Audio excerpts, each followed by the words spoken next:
Assalamualaikum warahmatullahi wabarakatuh. Perkenalkan, nama saya Putri. Hari ini kita akan belajar tentang sejarah sastra Indonesia periode 50-an. Baiklah, yang pertama kita akan mempelajari tentang sejarah perkembangan kesusastraan. Munculnya periode 50-an karena periode ini lahir pada tahun 1950-an. Maka daripada itu, para sastra Indonesia sepakat untuk menamakannya periode 1950-an. Selain itu, kenapa periode ini tidak dinamakan angkatan? Karena tidak ada cita-cita yang ingin diperjuangkan. Selain itu, periode ini ditandai dengan banyaknya peristiwa.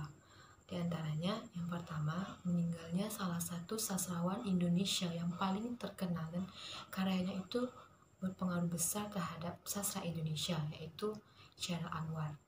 Yang kedua, karena terjadinya krisis sastra.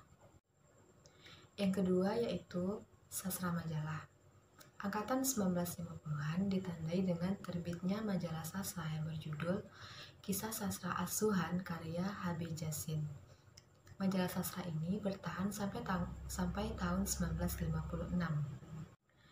Majalah yang eksis pada tahun 1953 sampai 1956 memiliki peranan yang cukup besar karena pengarang-pengarang pada periode ini banyak bermunculan dan menuangkan karya sastranya dalam majalah ini. Selain itu, terbit pula majalah Mahasiswa Kompas yang dipimpin oleh Noto Susanto, yang mana majalah ini berisi tentang persoalan-persoalan dan juga karya-karya sastra lainnya. Yang ketiga yaitu impasse dalam sastra Indonesia. Pada tahun 1954 diselenggarakan simposium tentang kesusastraan Indonesia di Amsterdam.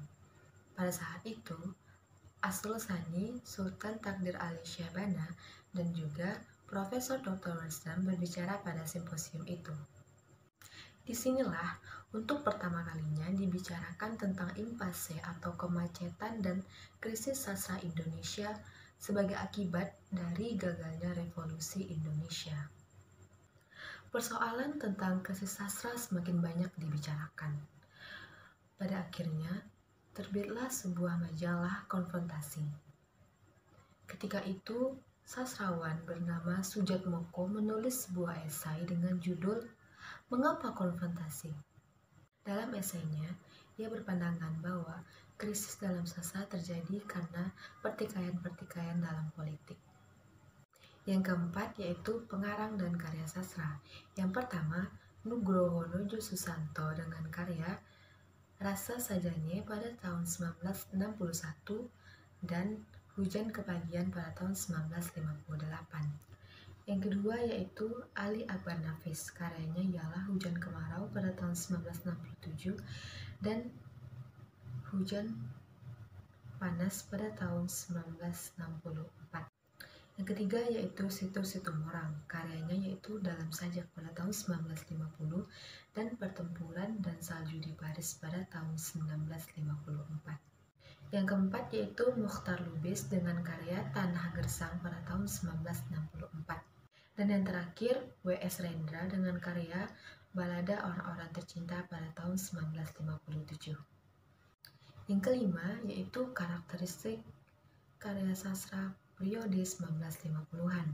Yang pertama, tidak ditemukannya nama angkatan. Yang kedua, pada periode ini karya sastra berupa sajak, drama, cerpen, dan sedikit novel. Lalu ditemukannya majalah sastra. Selanjutnya, tema yang diangkat pada karya sastra ini berkaitan dengan kehidupan masyarakat sehari-hari, bahkan mengambil latar kedaerahan seperti novel Pulang karya Toha Mukhtar. Selanjutnya, para sastrawan tidak lagi berburu kepada pengarang asing, tetapi berburu kepada pengarang asli Indonesia sendiri. Selanjutnya, gaya mantra sudah muncul pada balada-balada, gaya slogan dan retorika mulai bermunculan, dan para sastra ini juga menceritakan tentang pertikaian-pertikaian politik, membahas tentang masalah kemiskinan, pengangguran, dan lain sebagainya. Yang keenam, perbedaan karya sastra periode 1950-an dengan angkatan 45. Pada angkatan 45, karya sastra menceritakan tentang kejiwaan manusia atau masalah persoalan batin. Yang kedua, angkatan 45, karya sastranya bersifat bebas dan tidak terikat kepada adat istiadat.